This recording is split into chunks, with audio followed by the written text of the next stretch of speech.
We met Shawn after he relapsed from his malignancy, from his cancer, and they were at a crossroads in the treatment. They could either continue to be incredibly aggressive and hope that he could ultimately get to a liver transplant, or they could continue with therapies that were less toxic, if you were, less hard on him, would allow him to spend less time in the hospital, but definitely he would not find a cure and he would eventually die. And our role came about to help this family make these complex decisions.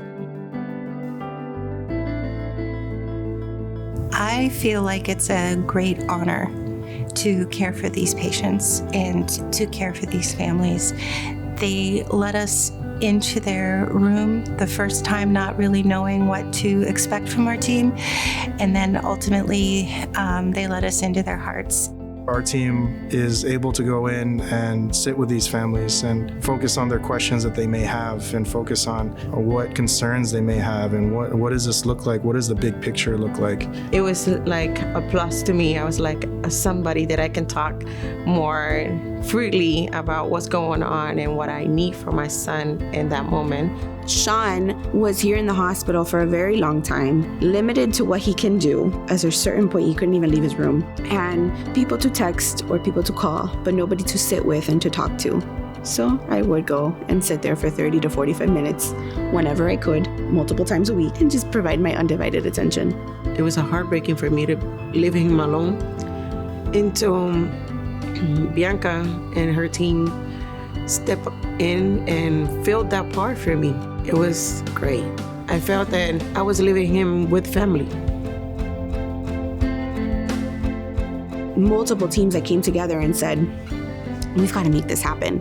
And we reached out to a lot of people. I mean, I sent out an email to the movie company, to that. A few of us tweeted out, tried to reach through social media. Our team got on the phone with the foundation and was like, he wants this as close to a movie experience as possible. Our foundation here was able to work with us, and we're able to get those movies loaded onto their virtual platform. 2 days to 3 days after, a huge TV like I had never seen before. And I was like, oh my God. He was so happy. I remember that day he spent so much money buying so much stuff. Like it was a movie theater for real, like candies, nachos, you name it, we had it. It was a bless. It was a bless. It was like, I always talk about it. It was great. Anything that we can do to honor that life, to give something to the parents so that they're not leaving alone, completely alone, anything we can do is so important. It's so vital. Mom was like, I want the scans and I want to do them with him, but I don't want him to think that we're doing it because he's passing. He was my buddy. And I told him, Shawn, I have this super cool machine and I'm learning how to use it. Do you think that I can practice on you? Are you okay with that? And he said, yeah, of course. And he insisted that the scarf from Hufflepuff be included in his scan. So I told him, okay, cool. Go hand in hand with your mom, and then we can wrap the scarf around your hands. And then maybe when we print it out, if we print it in color, it'll pick it up. And he said, oh, so cool. I love it.